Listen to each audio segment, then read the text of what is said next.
Assalamualaikum warahmatullahi wabarakatuh. Innal hamdalillah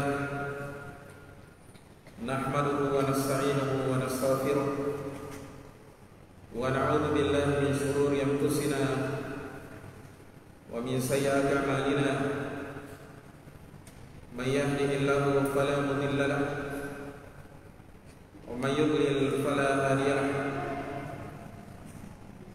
أشهد أن لا إله إلا الله وحده لا شريك له أشهد أن محمدا عبده ورسوله يا أيها الذين آمنوا اتقوا الله حق تقاته ولا تموتن إلا وأنتم مسلمون أما بعد فإن أصدق الحديث كتاب الله وخير الهدي هدي محمد صلى الله عليه وسلم شر الأمور محدثاتها wa kullu muhdatsatin bid'ah wa kullu bid'atin dhalalah. Hadirin sekalian yang kami muliakan, alhamdulillah di malam hari yang berbahagia ini kita membuka sebuah kitab yang ditulis oleh Imam Bukhari rahimahullah taala, kitab yang beliau namai dengan Al-Adabul Mufrad. Sesuai namanya, Al-Adabul Mufrad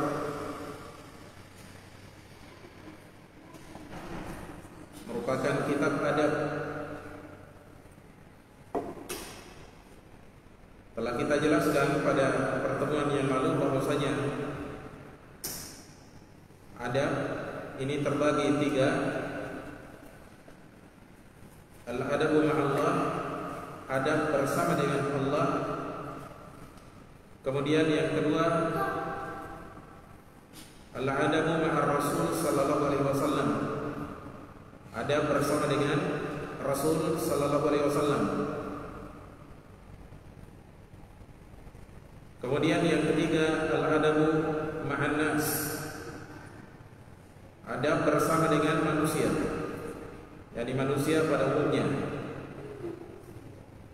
Adab kepada manusia ini terbagi-bagi lagi. Adab kepada orang tua, adab kepada saudara, adab kepada kerabat, adab kepada tetangga, adab kepada pemerintah, adab kepada kaum muslimin secara umum, adab kepada orang-orang kafir. Jadi kepada orang kafir juga ada adabnya. Adab kepada orang yang merdeka atau orang yang diperbudak. Ya. Intinya bahwa di dalam agama kita urusan adab ini merupakan perkara yang sangat penting. Sampai para ulama kita menulis kitab yang berisi adab-adab. Salah satunya adalah kitab Al-Adabul Mufrad yang ditulis oleh Al-Imam Al-Bukhari rahimahullah ta'ala. Al-Imam Al-Bukhari rahimahullah ta'ala seorang imam yang berasal dari negeri Bukhara. Sekarang ini terletak di Uzbekistan. Daerah Bukhara terletak di Uzbekistan. Al-Imam Al-Bukhari rahimahullah ta'ala dikenal dengan kunyanya Abu Abdillah, dan nama aslinya adalah Muhammad bin Ismail bin Ibrahim bin Al-Mughirah bin Bardisbah. Ini sama dengan namanya Nabi Muhammad sallallahu alaihi wasallam, Muhammad bin Ismail. Nabi kita Muhammad sallallahu alaihi wasallam berasal dari garis keturunan Nabi Ismail. Ismail bin Ibrahim. Ismail anaknya Nabi Ibrahim. Jadi kalau kita ingin mengingat nama dan nasabnya beliau, ingat saja nasabnya Nabi kita Muhammad sallallahu alaihi wasallam, Muhammad bin Ismail bin Ibrahim bin Al-Mughirah bin Bardisbah. Bardisbah ini kakeknya beliau yang merupakan maula bagi Bani Al-Juhfi. Makanya beliau terkadang di belakang namanya Al-Bukhari Al-Juhfi. Al-Juhfi maula. Al-Juhfi itu nisbah kepada Bani Al-Juhfi. Mantan apa namanya? Tuannya kakek beliau. Baik. Al-Imam Al-Bukhari rahimahullah ta'ala lahir pada tahun 194 Hijriah.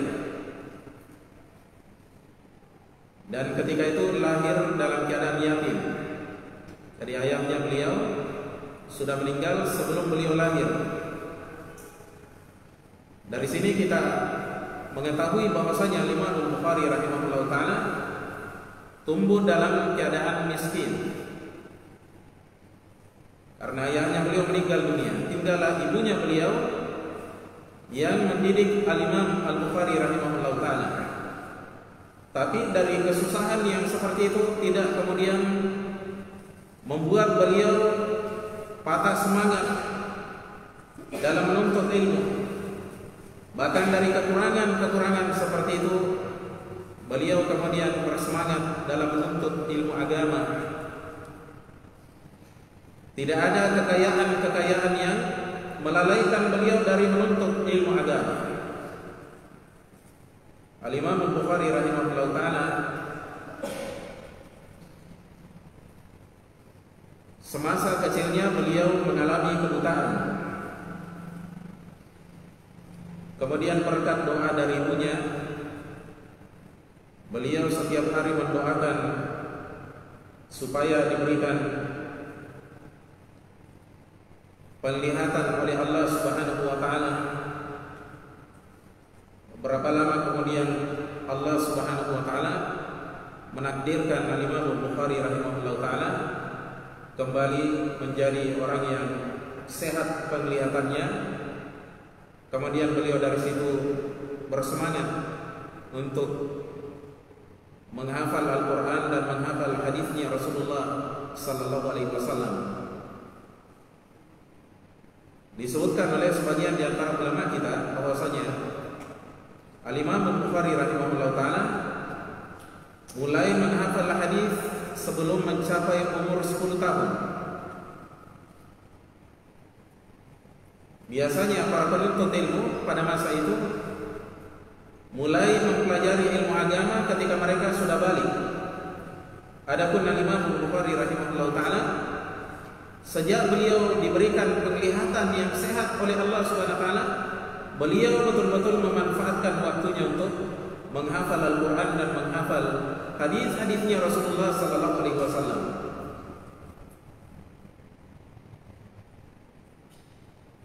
Ketika Imam Al-Bukhari rahimahullah ta'ala beranjak dewasa,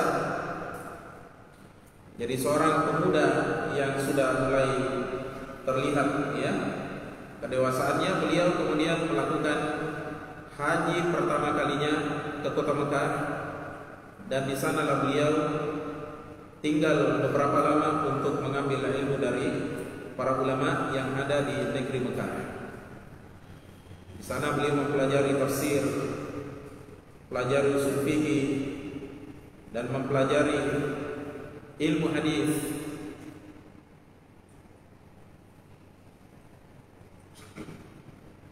Maka sejak saat itulah Imam Al-Bukhari rahimahullah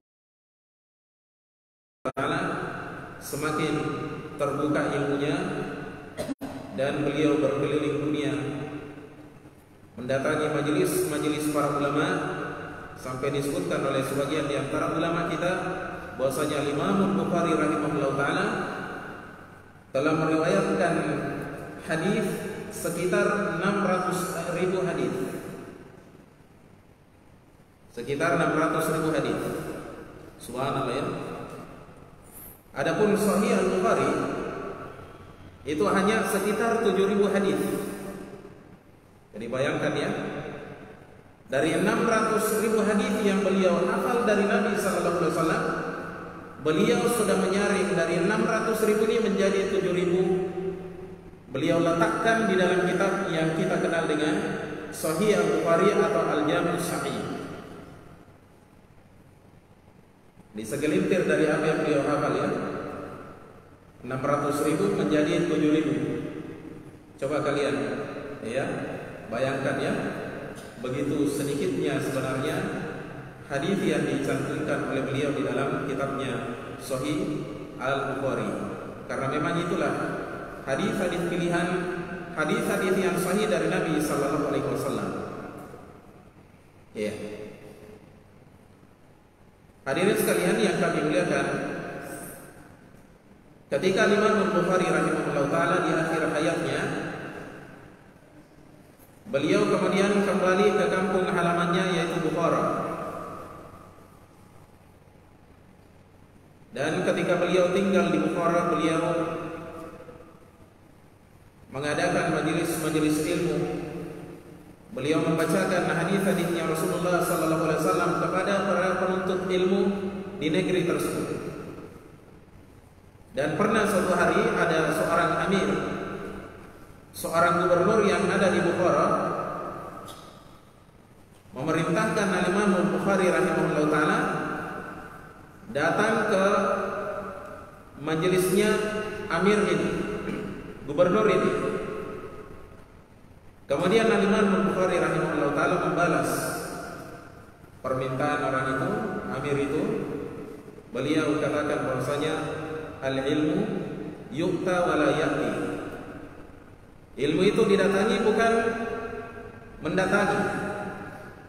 Artinya datanglah ke majelis-majelis ilmu. Jangan saya yang datang ke rumah Anda. Datang ke masjid-masjid kaum muslimin. Datang ke pesantren-pesantren mengambil ilmu. Jangan saya datang ke istana Anda, ke rumah Anda. Karena ilmu agama ini adalah milik seluruh kaum muslimin. Setiap orang berhak untuk mendengarkannya. Bukan hanya orang-orang kaya yang berhak mendengarkannya. Bukan hanya pejabat-pejabat, tapi seluruh lapisan masyarakat berhak untuk mendengarkan dan mengikuti kajian-kajian ilmu tersebut. Akhirnya Imam Bukhari rahimahullah taala menghadapi masalah yang besar ketika itu. Akhirnya beliau diusir dari Bukhara. Akhirnya beliau memilih keluar dan tinggal di suatu daerah namanya Hortangka, yang dekat dengan Samarkand ya. Samarkand hari ini kalau tidak salah masuk dalam negara bagian Rusia. Iya. Masuk dalam wilayah Rusia Soviet ya. Cuma saya tidak sempat cari daerah Samarkand ini, bahasa Arabnya Samarkand. Ya, ada ulama namanya Samarkandi, Abu Laith As-Samarkandi, berasal dari sana. Nah, di sanalah beliau tinggal di daerah Hortangka, dekat dari Samarkand. Dan beliau hidup di sana sampai beliau meninggal dunia. Dan Imam Bukhari rahimahullah taala ia meninggal dunia pada tahun 256 Hijriah. Dan Imam Bukhari rahimahullah taala meninggalkan banyak karya tulis yang diambil manfaatnya oleh para penuntut ilmu. Di antaranya adalah kitab Sahih Al-Bukhari, kemudian kitab Al-Adabul Mufrad yang akan kita kaji pada majelis kali ini insyaallah taala. Kemudian kitab At-Tarikh, ada 3 tarikhnya beliau, At-Tarikhul Kabir, kemudian At-Tarikhul Awsat dan At-Tarikhul As-Shaghir. Demikian pula Al-Imam Bukhari rahimahullah ta'ala punya kitab yang kita kenal dengan Juz'u Af'alil Ibad. Juz'u Af'alil Ibad. Demikian pula Juz'ul Qira'ah. Iya. Dan masih ada lagi kitab-kitab beliau yang lainnya, tidak sempat kita sebutkan satu persatu pada majelis kali ini, karena majelis kita ini ya hakikatnya bukan untuk menceritakan biografinya beliau, tapi kita ingin membahas kitabnya beliau, yaitu kitab Al-Adabul Mufrad. Al-Adabul Mufrad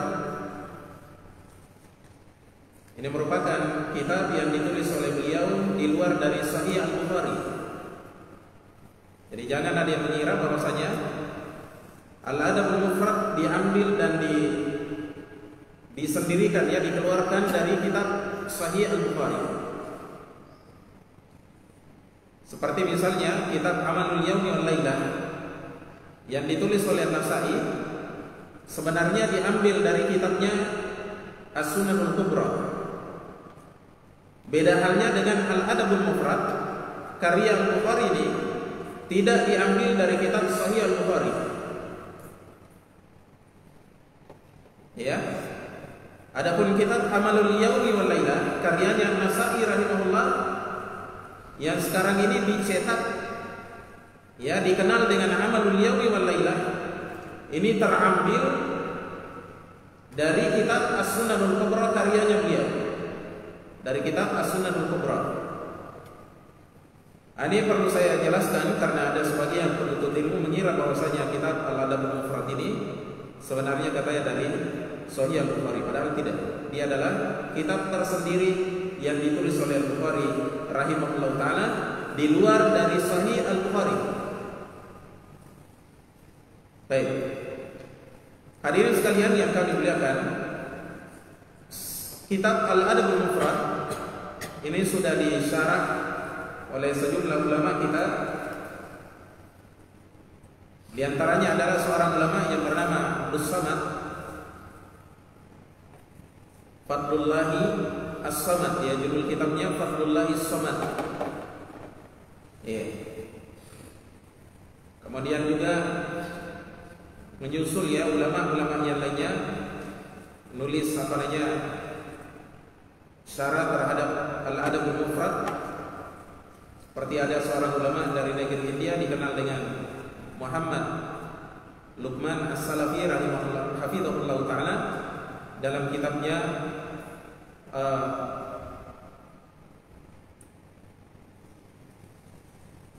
Rasul Barad, ya, Rasul Barad, ya, Syarhul Adabil Mufrad. Kemudian juga ada Syekh Zaid bin Hadi Al-Madkhali rahimahullah ta'ala juga punya syarat terhadap Al-Adabul Mufrad. Namun dalam kesempatan dalam membahas kitab Al-Adabul Mufrad ini, kami tidak akan berpatokan pada salah satu dari kitab-kitab tersebut. Apa yang ada di dalam kitab-kitab tersebut berupa faedah, insyaallah ta'ala kita akan nukilkan darinya. Iya. Nanti kita akan nukilkan sebagiannya insyaallah ta'ala di tengah-tengah kita mensyarah, ya, hadis-hadis yang terdapat dalam kitab Al-Adabul Mufrad ini. Iya. Demikian pula nanti kita akan nukilkan dari ulama-ulama yang lainnya. Karena apa yang dibawakan oleh Al-Bukhari rahimahullah ta'ala di dalam kitabnya Al-Adabul Mufrad, ada hadis-hadis yang banyak diriwayatkan oleh para a'immatul hadis yang lainnya, termasuk Al-Bukhari rahimahullah ta'ala sendiri meriwayatkan sebagian hadis-hadis yang ada dalam Adabul Mufrad di dalam kitabnya Sahih Al-Bukhari. Hanya saja Al-Imam Al-Bukhari sebagai seorang hafiz yang sangat luas ilmunya dalam periwayatan hadis, beliau di dalam membawakan hadis-hadis yang ada dalam Sahih Al-Bukhari dan diulangi di dalam Al-Adabul Mufrad, tapi dengan sanad periwayatan yang berbeda. Ini kelebihannya Bukhari. Jadi kadang ada satu hadis yang diriwayatkan oleh Bukhari, ya, lafadznya sama tapi ada dua sanad periwayatannya beliau. Ada 3 bahkan ada 4. Oleh karena itu dalam Sahih Al-Bukhari sendiri ada satu hadis yang beliau bawakan lagi di bab yang lainnya, tapi dengan sanad periwayatan yang lainnya. Rawi-rawinya berbeda dengan hadis dengan sanad yang sebelumnya. Ya. Hadirin sekalian yang kami muliakan, kita masuk pada pembahasan kitab Al-Adabul Mufrad, karya dari Imam Al-Bukhari rahimahullah ta'ala. Dan kitab Al-Adabul Mufrad ini disalin oleh murid-murid beliau. Kemudian murid-muridnya mau menceritakannya kepada muridnya, si murid ini lagi menceritakan orang setelahnya, ya, sampai sanad periwayatannya kepada ya ulama setelahnya. Bahkan sampai hari ini para ulama kita masih meriwayatkan kitab Al-Adabul Mufrad ini dengan sanad periwayatan yang sangat panjang. Dan cukuplah kitab Al-Adabul Mufrad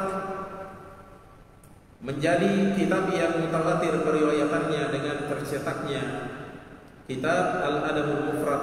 Setiap orang bisa melihatnya dan memilikinya. Walillahil hamdu wal minnah. Ini kesyukuran kita kepada Allah Subhanahu wa taala. Kitab ini tidak susah kita dapatkan karena sudah dicetak di berbagai percetakan yang ada di dunia. Baik, Al-Imam Al-Bukhari rahimahullah ta'ala berkata ketika membawakan bab yang pertama, babu qaulillahi ta'ala, bab tentang firman Allah ta'ala, wa wassaynal insana biwalidayhi husna. Ini dalam suratul Ankabut pada ayat yang ke-8.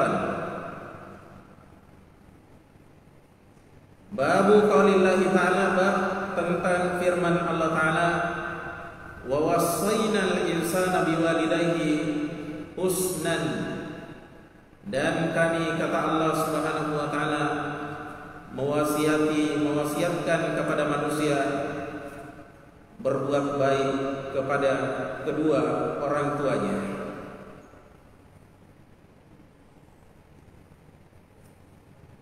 Dari bab yang pertama ini jemaah sekalian memberikan faidah kepada kita bahwasanya kitab Al-Adabul Mufrad yang ditulis oleh Al-Imam Al-Bukhari rahimahullah ta'ala, beliau khususkan dengan adab yang terkait dengan adab-adab kepada manusia.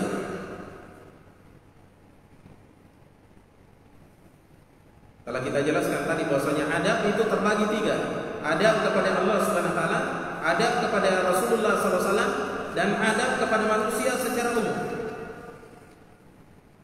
Dari bab yang pertama ini, beliau langsung membawakan adab yang terkait dengan orang tua kita. Ya. Beliau tidak membahas adab bersama dengan Allah Subhanahu wa taala. Maka di sini ada isyarat dari Al-Bukhari rahimahullah taala bahwasanya kitab beliau yang Al-Adabul Mufrad ini beliau tulis untuk menjelaskan adab-adab terkait dengan manusia.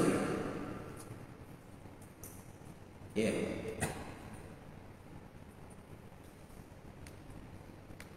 Beliau tidak jelaskan adab-adab yang terkait dengan Allah Subhanahu wa taala. Bagaimana kita mentauhidkan Allah Subhanahu wa taala, bagaimana kita beriman kepada Allah Subhanahu wa taala, beliau tidak jelaskan di dalam kitabnya ini. Ya.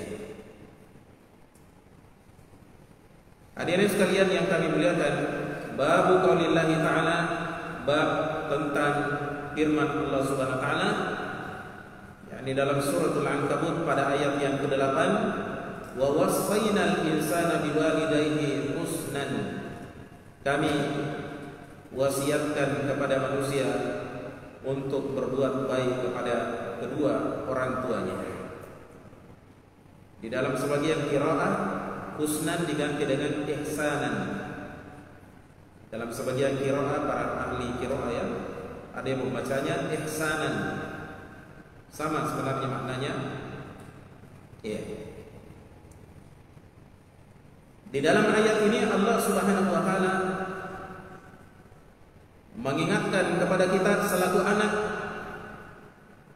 bahwasanya di sana ada adab yang perlu kita perhatikan terkait dengan orang tua kita.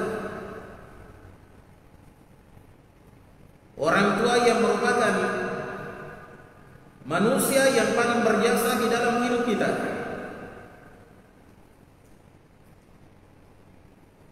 Terkhusus ibu misalnya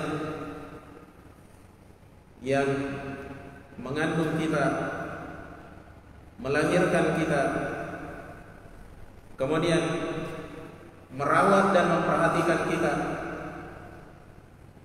menyusui kita, mendidik kita. Sementara ayah yang banting tulang peras keringat keluar dari rumahnya dari pagi sampai sore, bahkan terkadang lembur sampai jam 10 malam misalnya, hanya sekedar untuk bisa menghidupi anak-anak dan istrinya. Jasa baik orang tua yang seperti ini tidak akan mungkin dibalas oleh seorang anak kecuali dalam satu kondisi.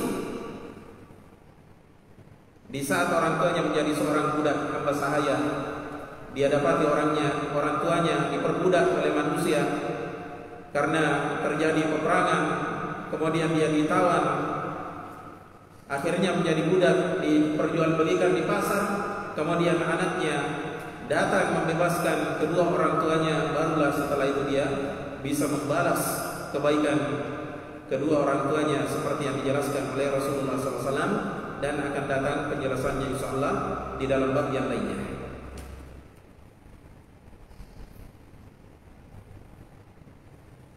Jadi Allah Subhanahu wa taala memberikan wasiat, memberikan pesan khusus kepada anak-anak. Di hadapan orang tuanya hendaknya mereka berlaku ihsan, berlaku baik, melakukan kebaikan-kebaikan kepada orang tua sebagai bentuk baktinya kepada kedua orang tuanya. Ya, sebagai bentuk baktinya kepada kedua orang tuanya.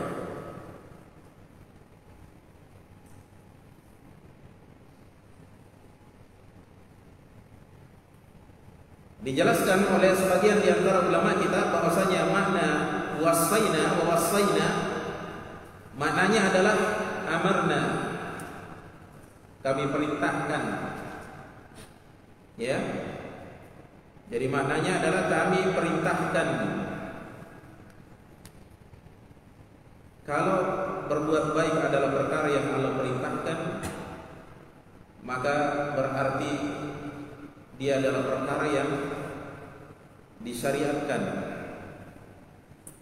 Dan secara khusus lagi diwajibkan di dalam agama, karena setiap perintah yang datang dari Allah Subhanahu wa taala ataukah dari Rasulnya sallallahu alaihi wasallam, hukum asalnya memberikan faedah wajibnya sesuatu yang diperintahkan oleh Allah Subhanahu wa taala atau Rasulnya sallallahu alaihi wasallam. Ini kaidah dalam ilmu usul fikih. Bahwasanya al aslu fil amri lil wujub. Hukum asalnya pada perintah, yakni perintah Allah dan Rasulnya adalah untuk wajib, untuk menjelaskan wajibnya sesuatu. Ya, kecuali kalau ada dalil yang memalingkan dari hukum wajib menjadi sunnah, baru kita katakan sunnah. Dan tidak boleh kita katakan sunnah kecuali ada dalilnya. Kalau tidak ada dalilnya, jangan sekali-kali kita katakan bahwasanya perintah di situ hukumnya sunnah. Ini kaidah, ya. Makanya kadang kita mendengarkan ustaz menjelaskan ayat, menjelaskan hadis, tidak ada kata wajib di situ, tapi ustaz bisa memahami bahwasanya perkara ini wajib, seperti bakti kepada orang tua, berbuat baik kepadanya itu wajib. Kenapa? Karena dia adalah perkara yang diwasiatkan dan diperintahkan oleh Allah Subhanahu wa taala. Ya. Demikian pula Rasulnya sallallahu alaihi wasallam. Hadirin sekalian yang kami muliakan, seorang ulama kita yang bernama Al-Hafidz Ibnu Katsir Ad-Dimashqi rahimahullah taala berkata ketika menafsirkan ayat ini, wa wasainal insana biwalidayhi husnan, kata beliau rahimahullah taala, yaqulu ta'ala amirun ibadahu bil ihsani ilal walidaini. Allah taala berfirman dalam keadaan memerintahkan para hambanya untuk berbuat baik kepada kedua orang tuanya,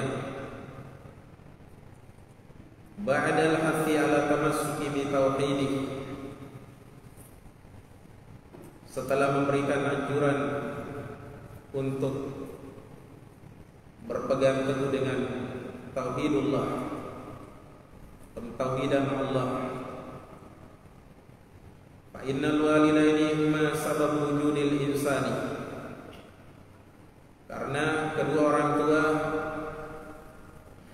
merupakan sebab adanya seorang manusia. Kita ada, kita lahir di dunia ini sebabnya orang tua. Iya.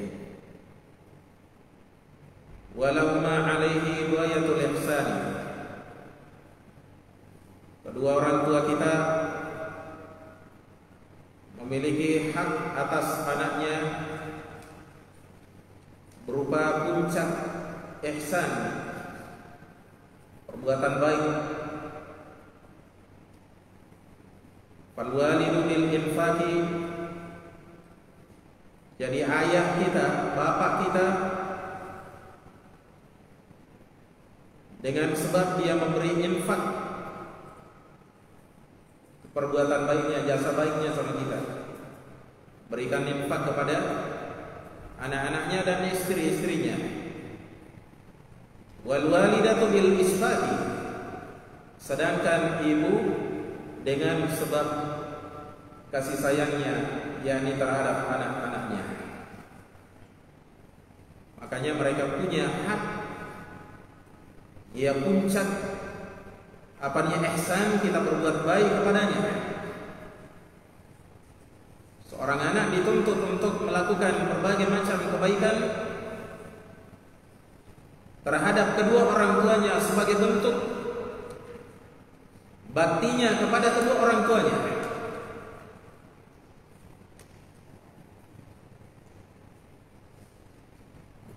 Karena mereka ini punya jasa dan kebaikan yang luar biasa besarnya. Ayah kita misalnya bekerja keras, keluar dari rumahnya sampai sore, sampai malam. Ibu kita di rumah memperhatikan kita, memasakkan makanan, mencucikan pakaian-pakaian kita, mengurusi, merawat kita, mendidik kita. Bahkan sebelum kita lahir, jasa kedua orang tua kita sudah rasakan. Terkhusus ibu misalnya,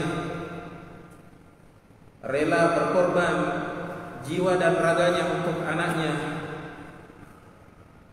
mengandung kita, menghamilkan kita, ya kemana saja dia pergi, dia bawa kita dalam waktu 9 bulan. Semakin hari semakin loyo. Demikian pula dia melahirkan kita antara hidup dan mati. Kemudian setelah kita dilahirkan, kita disusui oleh ibu kita. Selama 2 tahun kita diperhatikan, disusui. Siang malam kita diperhatikan. Sampai kadang kita mengganggu tidurnya mereka. Ini kebaikan yang tidak bisa dibayar oleh seorang anak Belum lagi anaknya mendidik anaknya dengan baik. Dia didik dengan akhlak-akhlak dan adab-adab Islam. Iya, diarahkan anaknya, dia lindungi dari hal-hal yang menakutkan dan mengganggunya. Ini semua adalah jasa-jasa baiknya orang tua kita. Tidak mungkin akan kita bisa bayar dengan dunia ini. Andaikan kita diberikan oleh Allah Subhanahu wa taala dunia, ya,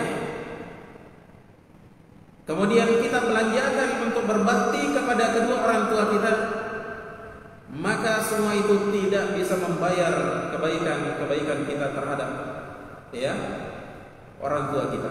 Tidak bisa, ya, membayar kebaikannya mereka terhadap kita.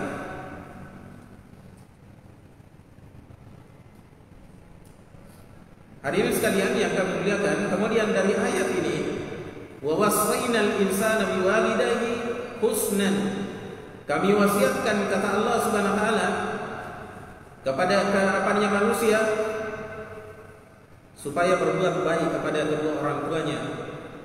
Di sini ada dalil secara tersirat bahwasanya haram hukumnya seorang anak berbuat keburukan terhadap kedua orang tuanya, ataukah salah seorang di antara mereka durhaka kepada mereka. Ini diharamkan oleh Allah Subhanahu wa taala secara tersirat di dalam ayat ini. Dijelaskan oleh sebagian di antara ulama kita seperti Al-Imam Al-Iraqi rahimahullah taala bahwasanya yang dimaksud dengan durhaka kepada orang tua, ini kalian catat, adalah kullu ma yu'dil walidaini. Durhaka itu adalah setiap perkara yang menyakiti orang tua. Minal aqwali wal af'ali, berupa ucapan-ucapan ataukah perbuatan-perbuatan. Iya. Ini yang perlu kita perhatikan, ya, jangan sampai ada di antara kita menyakiti hatinya orang tuanya, iya, dengan ucapan-ucapannya, dengan sikap-sikapnya, seperti dia katakan kepada kedua orang tuanya atau dia melakukan gerakan-gerakan yang tidak pantas dia perlihatkan kepada orang tuanya. Dia marah kepada orang tuanya, kemudian dia kibaskan tangannya begini. Dia tidak bicara tapi tangannya begini. Artinya dia tidak mau, tidak suka, ya. Jangan. Bagaimanapun buruknya ucapan orang tua kepada kita, jangan dibalas dengan sikap-sikap dan ucapan-ucapan yang buruk. Adapun mereka melakukan keburukan, mereka akan tanggung. Tapi kewajiban kita sebagai seorang anak, kita diperintah untuk senantiasa berbuat baik kepada mereka, menampakkan bakti kepada kedua orang tua kita dengan mengucapkan kalimat-kalimat yang enak mereka dengarkan, dengan melakukan perbuatan-perbuatan yang menyenangkan hati mereka.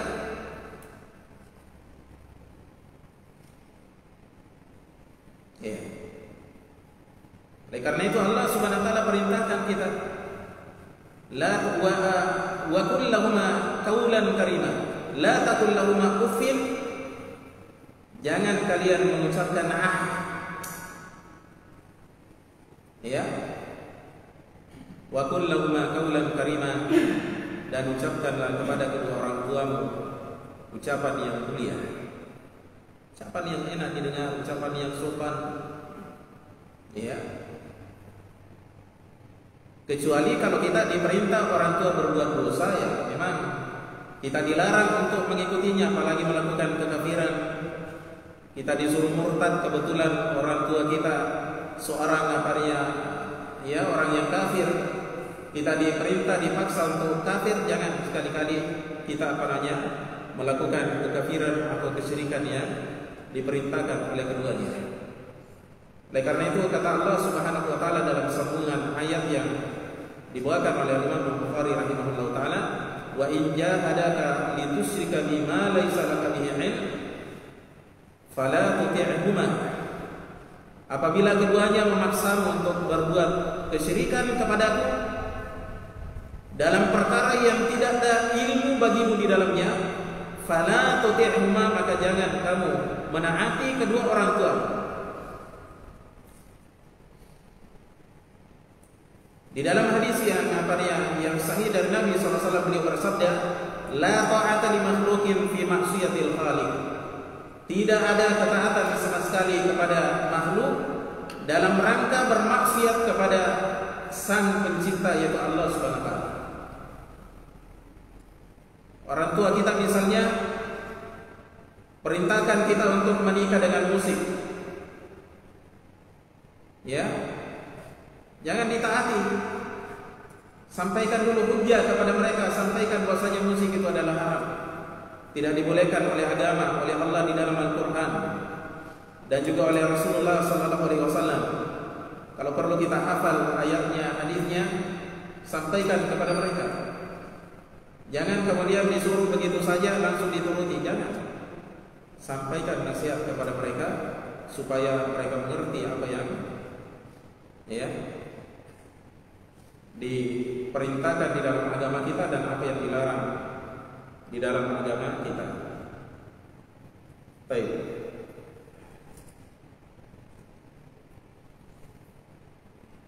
Sudah waktu Isya, kita jeda dulu. Diadzan itu sudah masuk? Sudah ya? Baik, silakan diadzan. Kemudian kita lanjut. Kita ambil satu hadisnya. Atau bagaimana kalau kita sholat dulu, nanti disambung? Mana yang bagus? Adzan saja dulu, baru lanjut. Baik, silakan.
Baik.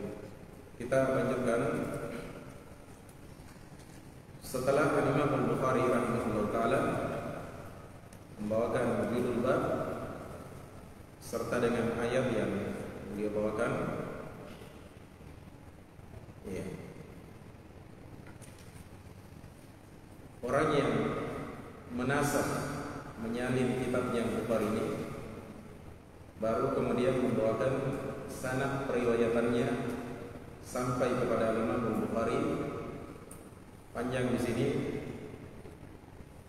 tidak sempat kita bacakan, langsung saja ke ucapannya Imam Bukhari. Baik. Kata Imam Bukhari, qala haddatsana Abdul Walid. Ini hadis pertama ya. Kalau menceritakan kepada kami Abdul Walid. Qala haddatsana Syu'bah. Kata Abdul Walid ini, kalau menceritakan kepada kami Syu'bah. Nanti kita akan jelaskan satu persatu siapa yang dimaksud dengan Syu'bah di sini. Qala kata Syu'bah, qala Al-Walid ibn Al-Aisar akhbarani, kata Syu'bah, Al-Walid bin Al-Aisar telah mengabarkan kepadaku. Qala, dia katakan, yakni Al-Walid ini katakan, sami'tu Aba Amrin Asy-Syaibaniyah. Aku pernah mendengarkan Abu Amr Asy-Syaibani yaqulu, beliau katakan, haddatsana sahibu hadhihi dar, telah menceritakan kepada kami pemilik rumah ini, wa auma'a biyadihi ila dari Abdillah, dan beliau yakni Abu Amr Asy-Syaibani ini memberikan isyarat dengan tangannya ila dari Abdillah, ke rumahnya Abdullah. Abdullah, kalau kalian dapatkan ada tabi'in yang meriwayatkan dari seorang sahabat namanya Abdullah, pastikan di situ adalah Abdullah bin Mas'ud radhiyallahu anhu. Ini kaidah, kalian catat kaidah dan faedah. Jadi kalau ada tabi'in meriwayatkan dari Abdullah, yang dimaksud Abdullah bin Mas'ud. Iya. Qala, kata sahabat Abdullah bin Mas'ud, sa'altu Nabiyya sallallahu alaihi wasallam. Nah, ini si hadisnya nih ya. Saya katanya pernah bertanya kepada Nabi sallallahu alaihi wasallam, ayyul amali ahabbu ila Allah azza wa jalla. Amalan apakah yang paling dicintai oleh Allah azza wa jalla? Perhatikan pertanyaannya sahabatnya, pertanyaan akhirat. Iya, beliau tidak tanya harta apa yang paling bagus ya, tapi beliau katakan amalan apa yang paling bagus. Baik, kita lanjutkan dulu. Qala as-salatu ala waqtiha. Kata Nabi SAW, salat pada waktunya. Ya. Dalam riwayat yang lain ya, hadis yang lain dikatakan pada awal waktunya. Qultu tsumma ayyu. Saya katakan, kata sahabat Abdullah bin Mas'ud, kemudian apalagi? Artinya amalan apalagi yang paling dicintai oleh Allah Subhanahu wa taala? Qala tsumma birrul walidain. Kata Nabi SAW, kemudian bakti kepada kedua orang tua. Qultu tsumma ayyu. Saya katakan, kata sahabat Abdullah bin Mas'ud, kemudian apa lagi? 3 kali sudah bertanya. Kata Nabi SAW, qala tsummal jihadu fi sabilillah. Tsummal jihadu fi sabilillah. Kemudian berjihad di jalan Allah.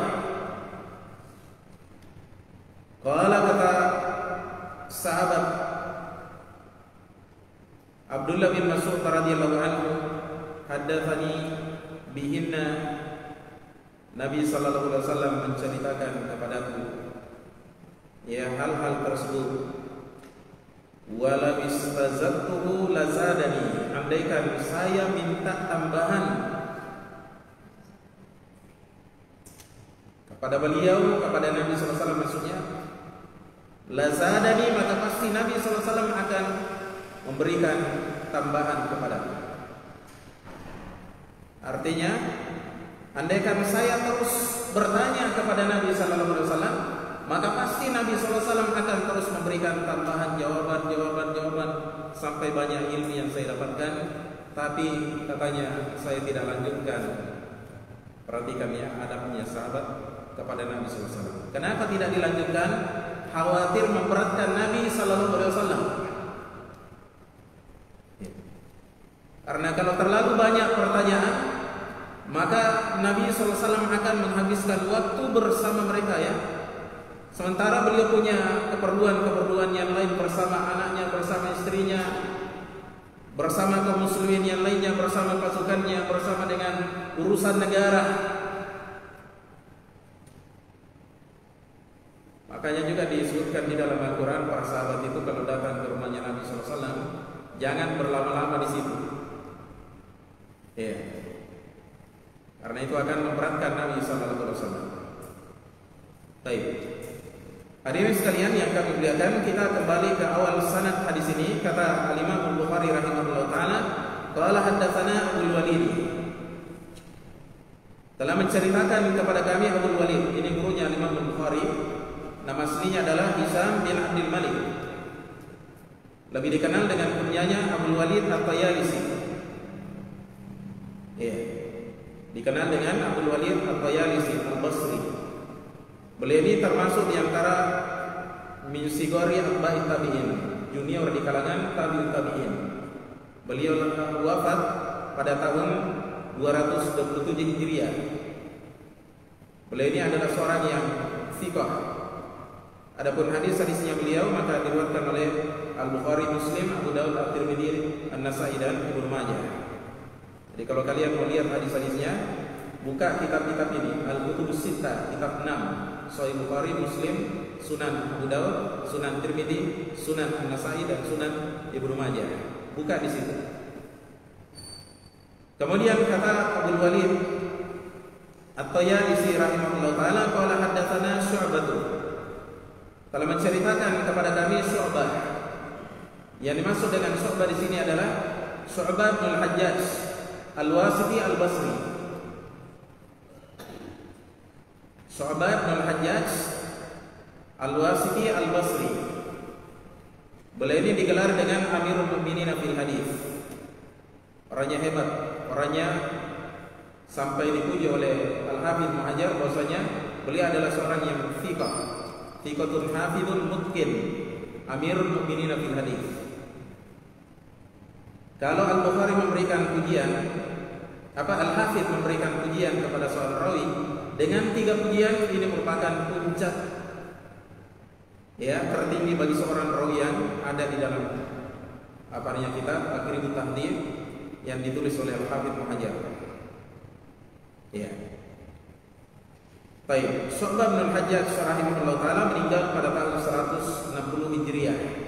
Adapun hadis-hadisnya beliau, maka hadis-hadisnya diriwayatkan oleh Ashabul Kutubus Sittah yang Bukhari, Muslim, Abu Daud, Tirmidzi, An-Nasa'i dan Ibnu Majah. Kemudian kata Syu'bah rahimahullah taala, qala Al-Walid bin Al-Aisar akhbarani. Katanya Al-Walid Ibnu Al-Aisar mengabarkan kepadaku. Al-Walid bin Al-Aisar nama lengkapnya adalah Al-Walid bin Al-Aisar bin Quraisy Al-Abdi.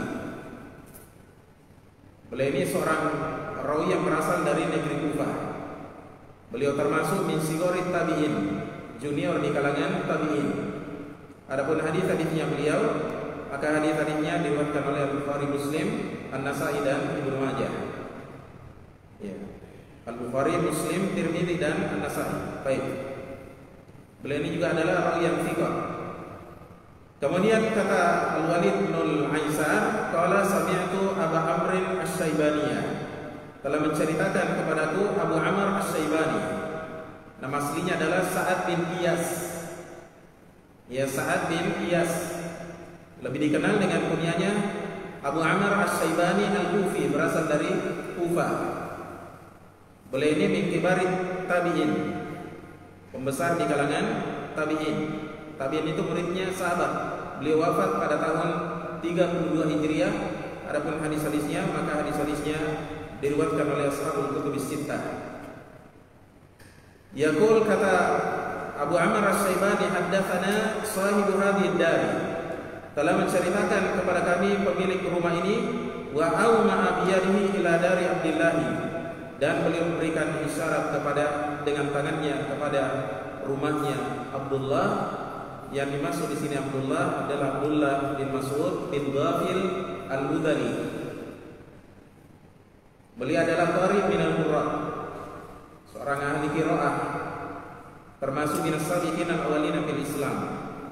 Beliau masuk Islam ketika Nabi SAW masih berada di kota Mekah. Ya. Adapun hadis-hadisnya sahabat Abdullah bin Mas'ud radhiyallahu anhu, maka hadis-hadisnya diriwayatkan oleh ashabul kutubus sittah, dan beliau ini salah satu di antara 4 orang Abdullah Abadilah, diistilahkan dengan Abadilah, 4 orang Abdullah. Abadilah itu Abdullah, 4 orang. Dikenal paling banyak meriwayatkan hadis dari Nabi SAW. 4 orang Abdullah ini, catat ya. Pertama Abdullah bin Mas'ud, ya, gandengkan dengan Abdullah bin Amr. Jadi kedua-duanya ini orang-orang senior ya. Kemudian yang ketiga adalah Abdullah bin Abbas, junior dia. Kemudian dipasangkan dengan Abdullah bin Umar yang selevel dengannya, supaya mudah dihafal ya. Abdullah bin Mas'ud, Abdullah bin Amr bin As. Kemudian yang ketiga Abdullah bin Abbas, kita dahulukan beliau karena beliau adalah sepupunya Nabi SAW. Kemudian yang keempat Abdullah bin Umar, anaknya Umar bin Khattab. 4 orang Abdullah ini. Baik, hadirin sekalian yang kami muliakan, kata sahabat Abdullah bin Mas'ud radhiyallahu anhu, sa'altu Nabiyya sallallahu alaihi wasallam, saya katanya pernah bertanya kepada Nabi sallallahu alaihi wasallam, ayyul amali ahabbu ila Allah azza wa jalla, amalan apakah yang paling dicintai oleh Allah azza wa jalla? Artinya amalan apa yang paling afdal, yang paling utama di sisi Allah Subhanahu wa taala? Dijawab oleh Nabi sallallahu alaihi wasallam, qala as-salatu ala waqtiha, salat pada waktunya. Kata Nabi sallallahu alaihi wasallam, salat pada waktunya. Sini kita perhatikan, Nabi sallallahu alaihi wasallam menyebutkan salat yang merupakan ibadah yang terbesar setelah syahadatain, dan ini merupakan hak terbesarnya Allah Subhanahu wa taala atas seorang hamba. Hak yang terbesar bagi Allah Subhanahu wa taala atas hambanya, kita menyembah Allah Subhanahu wa taala dengan melakukan salat.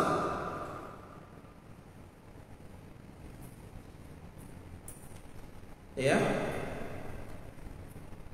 Disebutkannya salat di sini bukan berarti bahwasanya ibadah-ibadah yang lainnya kita tidak perhatikan, tidak ya.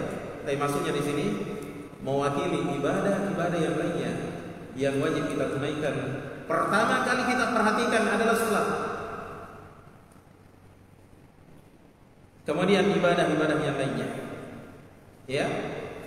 Kemudian kata sahabat Abdullah bin Mas'ud radhiyallahu anhu, qala qultu tsumma ayyu, saya katakan setelah itu apa lagi? Kemudian apa lagi? Ya. Qala tsumma birrul walidaini, kemudian bakti kepada kedua orang tua. Haknya Allah, setelah itu haknya orang yang paling berjasa atas diri kita, yaitu kedua orang tua kita. Haknya mereka birrul walidaini, kita berbakti kepada kedua orang tua. Ini sejalan dengan firman Allah Subhanahu wa taala, wa'budullaha wa la tusyriku bihi syai'an wa bil walidaini ihsana. Sembahlah Allah Subhanahu wa taala saja Dan jangan kalian menyekutukan Allah dengan seorang, ya, dengan siapapun, dengan sesuatu apapun. Wabil walidaini ihsana, dan berbuat baiklah kalian kepada kedua orang tua kalian. Kata ihsanan yang belajar bahasa Arab, ya, dan belajar usul fikih, ini namanya, ya, al-masdaru fi manzilati al-amal. Masdar yang berposisi sebagai perintah. Ya, yang belajar bahasa Arab ini yang mengerti. Kalau yang tidak mengerti karena tidak belajar bahasa Arab, sabar, ya. Dijelaskan dalam usul fikih juga, ya. Baik. Kita lanjutkan.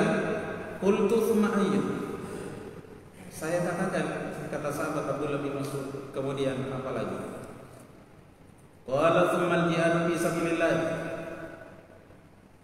Kata Nabi SAW, kemudian jihad di jalan Allah. Di sini ada isyarat bahwasanya kewajiban jihad yang merupakan fardu kifayah. Apabila ada sebagian orang di antara kaum muslimin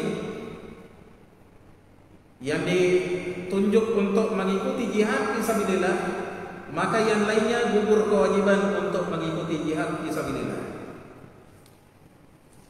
Dan jihad yang hukumnya fardu kifayah, ketika diperhadapkan dengan bakti kepada kedua orang tua, posisi bakti kepada kedua orang tua masih lebih tinggi dibandingkan jihad yang hukumnya fardu kifayah. Jadi hukum asalnya jihad fisabilillah adalah fardu kifayah, kecuali dalam 3 keadaan. Sebutkan oleh Ibnu Qayyim dalam kitabnya Zadul Ma'ad, bahwasanya ada 3 keadaan jihad itu berubah dari hukum asalnya menjadi fardu ain. Fardu ain itu fardu bagi setiap orang. Pertama, ketika adanya istinfar, ada perintah untuk keluar berjihad dari pemimpin tertinggi negara, khalifah atau presiden. Yang kedua, ketika adanya hujumul adu, ketika adanya serangan musuh, ada musuh menyerang tiba-tiba, semua orang harus ikut berjihad ketika itu. Tidak perlu minta izin kepada orang tua. Salahnya kita ini sudah diserang, ya. Kemudian yang ketiga, sebagian orang yang ditunjuk oleh pemerintah. Jadi ada jihad hukumnya fardu kifayah. Kemudian di dalam fardu kifayahnya ada sebagian orang ditunjuk khusus. Mereka adalah pasukan tentara misalnya. Maka yang ditunjuk khusus ini, semua yang ditunjuk hukumnya jihad bagi mereka fardu kifayah. Tidak boleh lari. Dan tidak perlu dia minta izin kepada orang tuanya pulang ke rumah. Minta izin, ya, tidak perlu.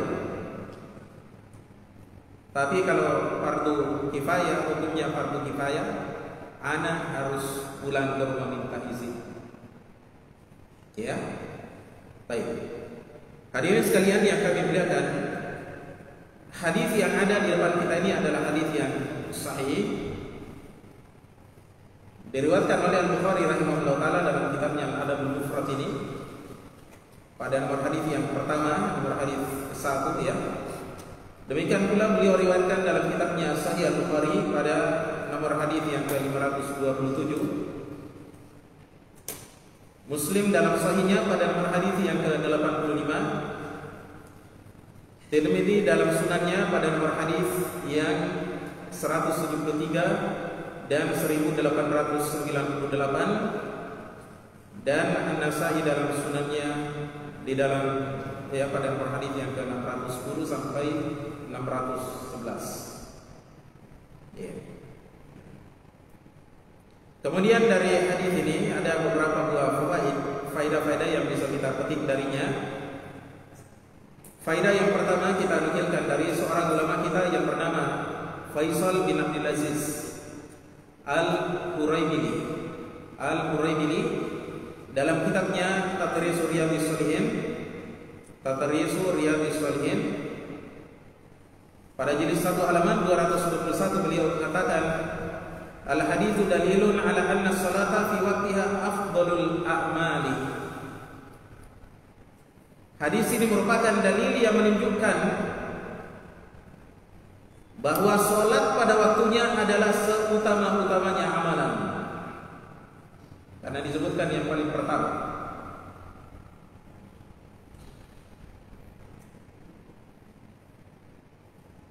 Wa anna birrul walidaini afdalu minal jihadi, dan bahwa bakti kepada kedua orang tua, ini faedah kedua ya. Dan bahwa bakti kepada kedua orang tua lebih afdal, lebih utama daripada jihad. Kasih dalam kurung fardu kifayah, hukumnya fardu kifayah.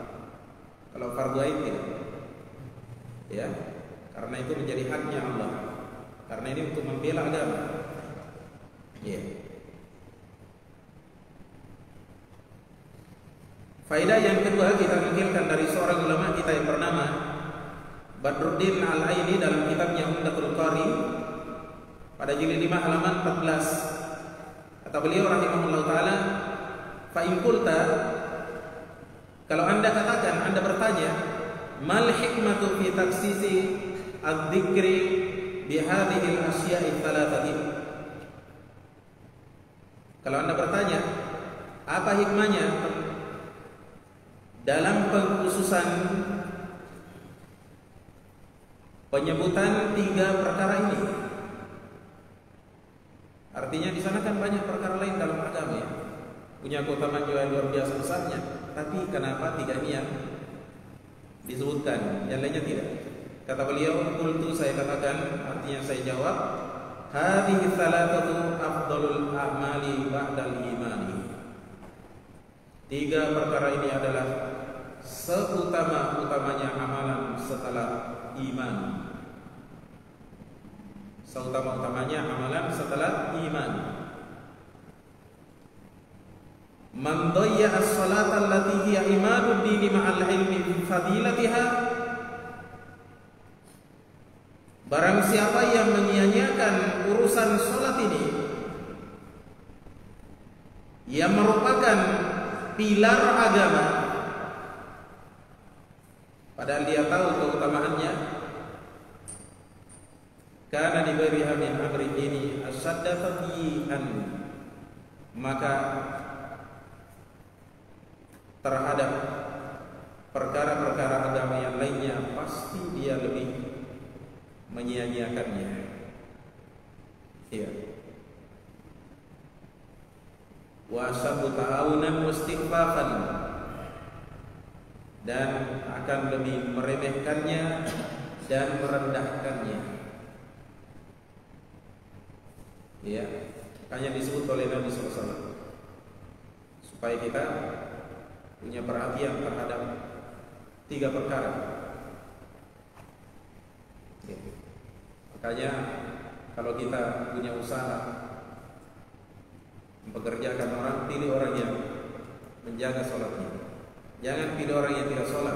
Alhamdulillah. Kalau haknya Allah saja dia tidak jaga, bagaimana dia mau jaga haknya kita? Kan begitu ya. Faedah berikutnya,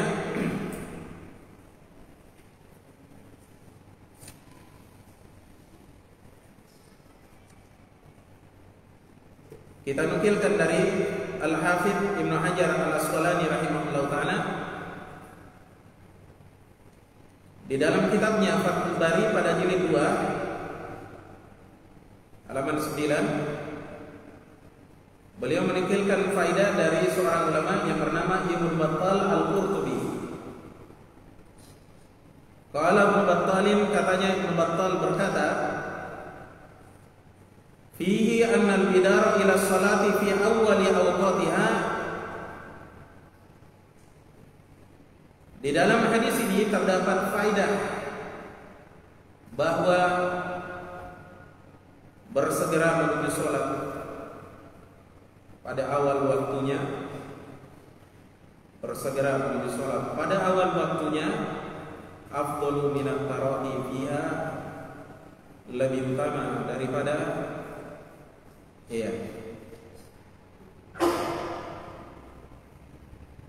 menunda-nunda di dalamnya. Ya, jadi kita misalnya sholat zuhur, bagusnya kita sholat di awal waktu. Apalagi laki-laki wajib dia ikut sholat berjamaah. Perempuan dalam hal ini di rumah ya tentunya dia kerjakan di awal waktu. Sudah adzan langsung dia wudu, ya dia sholat sunnah, kemudian sholat zuhur, sholat sunnah lagi.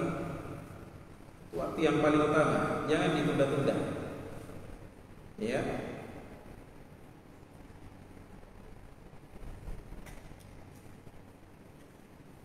Li'annahu innama syarata fiha an takuna ahabbal a'mali idza uqimat li waqtihal mustahabbi.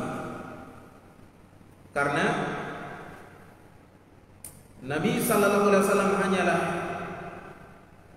mempersyaratkan di dalamnya agar ya salat itu menjadi amalan yang paling dicintai idza uqimat li waqtihal mustahab, apabila dikerjakan pada waktunya yang dianjurkan, yaitu awal waktu. Ya. Waktu yang paling utama.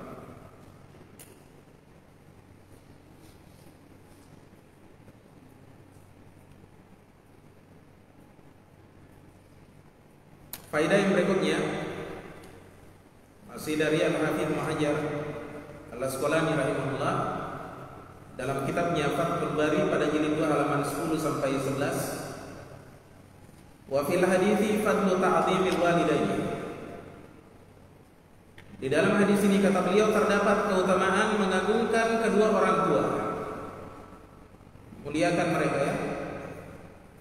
Di dalam hadis ini ada keutamaan mengagungkan kedua orang tua.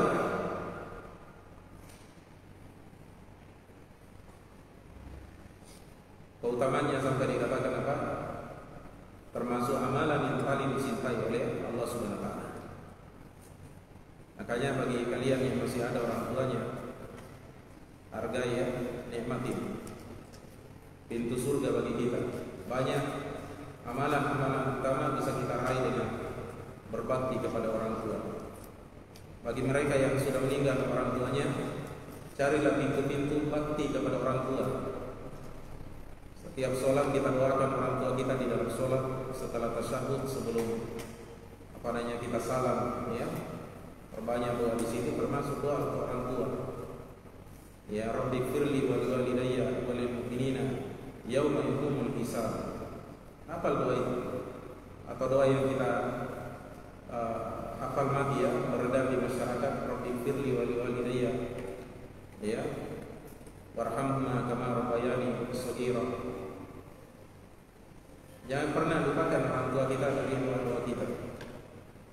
Sambung silaturahim dengan sahabat-sahabatnya, orang-orang yang dicintai oleh kedua orang tua kita, ya, kerabat-kerabatnya, saudara-saudaranya.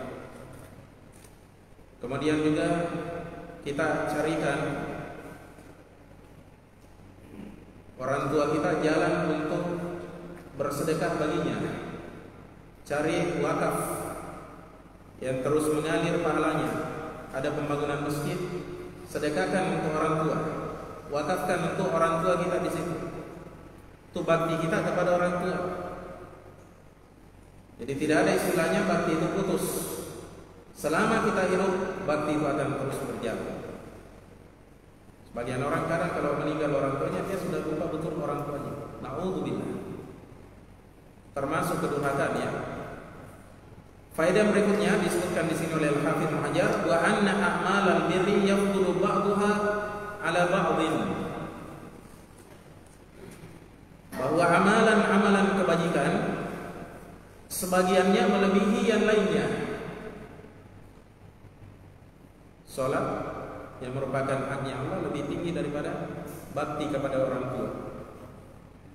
Makanya kalau bertabrakan hajatnya orang tua dengan sholat, dahulukan sholat fardu kita.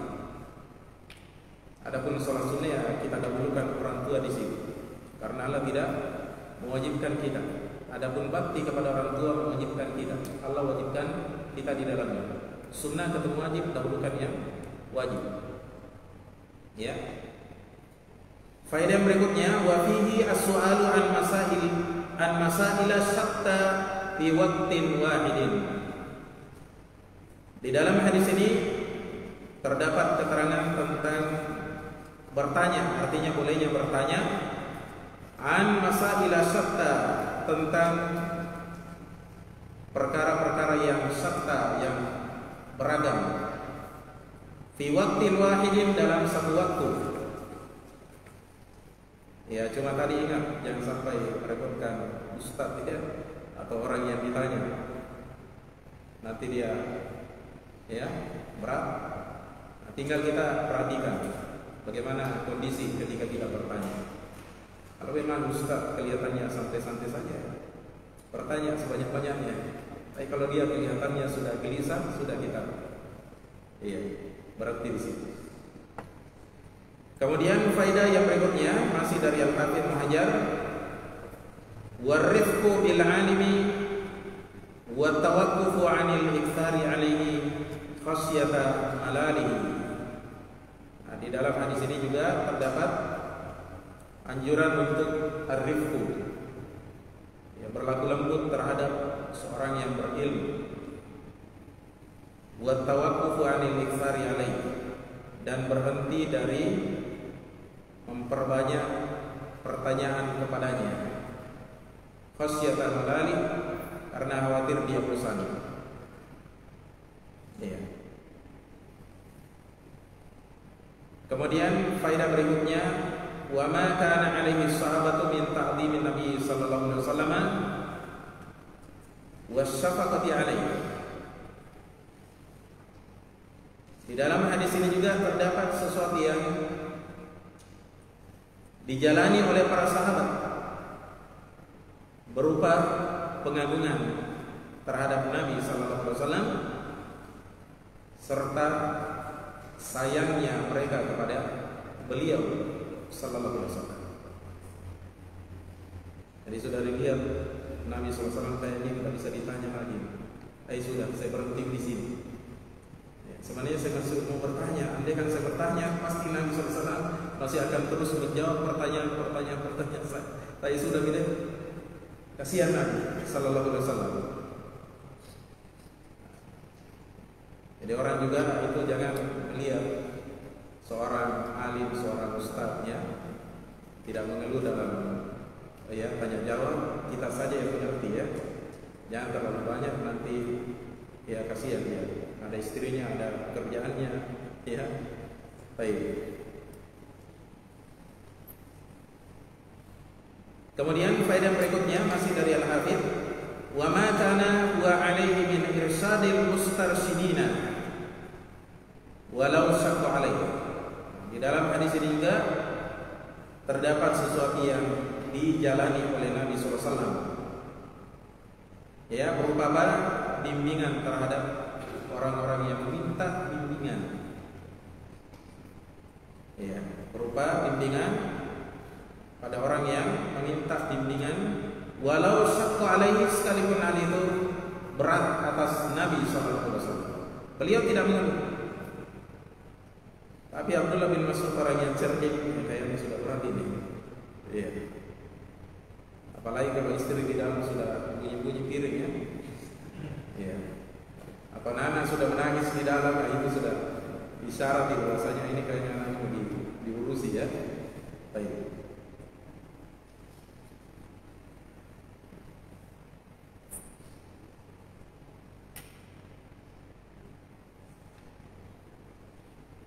Kemudian faedah yang lainnya disebutkan di sini oleh Al-Hafidz, wa fihi anna al-isyarata tatanassalu manzilat at-tasrih.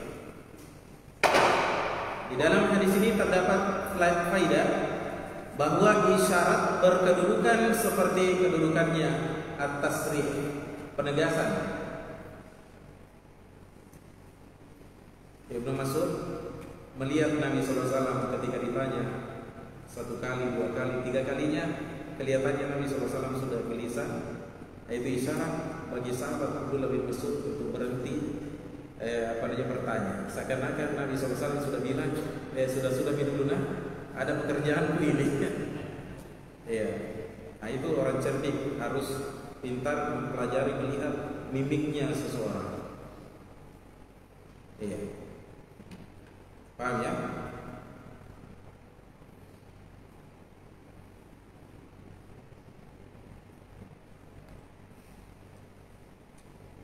Masih ada ini. Sampai jam berapa biasa? Hah? Atau kita balap ya? Baik. Faedah berikutnya kita nukilkan dari seorang ulama yang bernama Abu Abbas Al-Qurtubi dalam kitabnya Al-Mufhim pada jilid 2 halaman 42 kata beliau rahimahullah, wa fihi minal fiqhi. Di dalam hadis ini terdapat fikih, faedah pelajaran, yaitu ihtiramul alimi wal fadili, penghormatan terhadap seorang yang berilmu dan orang yang utama. Kita hormati, kita muliakan dia. Wa ri'ayatul adabi ma'ahu, serta menjaga adab bersamanya. Wa in wathiqa bi hilmihi wa sabhi, sekalipun seseorang yakin terhadap sifat santunnya dan maafnya. Artinya kita pelajari orang seorang alim ya, kita bertanya 1 kali, 2 kali, 3 kali, 4 kali. Ya, kita pelajari sudah mimiknya sudah ini ya, gelisah. Ya, walaupun mungkin kita tahu bahwasanya ustadz kita misalnya orangnya penyabar, tidak akan pernah mengeluh. Jangan justru kita tunggangi hal-hal yang seperti ini, akhirnya kita bertanya terus. Jangan ya. Kalau kita perhatikan adab bersama. Ini adab ya. Baik. Faedah berikutnya, kita kembali ke Al-Hafidz Ibnu Hajar dalam kitabnya Fathul Bari, kepada Ibnu Rajab ya. Kita nukilkan dari Ibnu Rajab Al-Hambali dalam kitabnya Fathul Bari jilid 3 halaman 40. Jadi ada 2 Fathul Bari. Ibnu Rajab dulu, kemudian datang setelahnya Ibnu Hajar. Sama judul kitabnya tapi ya tidak sama isinya. Semuanya syarah terhadap Al-Bukhari. Kata Ibnu Rajab rahimahullah taala, dalla hadits Ibnu Mas'udin hada, hadisnya Ibnu Mas'ud ini menunjukkan ala anna afdalal a'mali wa aqrabaha ila Allah, bahwa seutama-utamanya amalan dan yang paling dekatnya kepada Allah serta yang paling dicintai olehnya, as-salatu ala mawaqitiha al-mu'aqqatati laha, adalah salat pada waktu-waktunya yang telah ditetapkan baginya. Iya.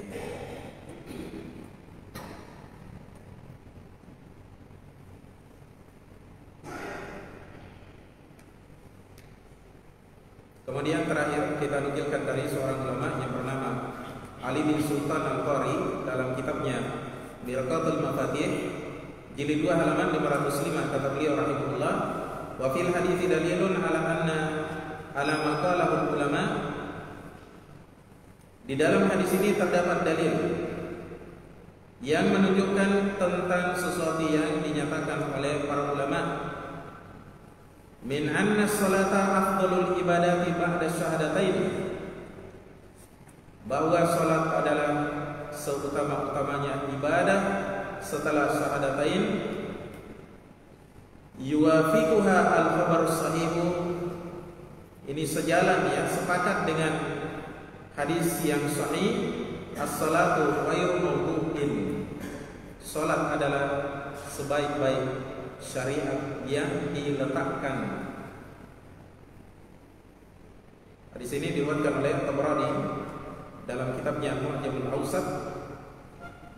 Dan hadis ini dihasankan oleh Syekh Al-Albani rahimahullah taala di dalam kitabnya Shahihut Targhib pada nomor hadis yang ke-390. Dan saya kira sampai di sini mudah-mudahan apa yang kita dengarkan pada kesempatan malam hari ini ada manfaatnya, dan kurang lebihnya saya mohon maaf karena terlalu panjang. Tapi begitulah kalau kita belajar ya. Ya, tanggung kalau kita berhenti, masih ada faedah pelajaran tidak disampaikan. Ya, assalamualaikum warahmatullahi wabarakatuh.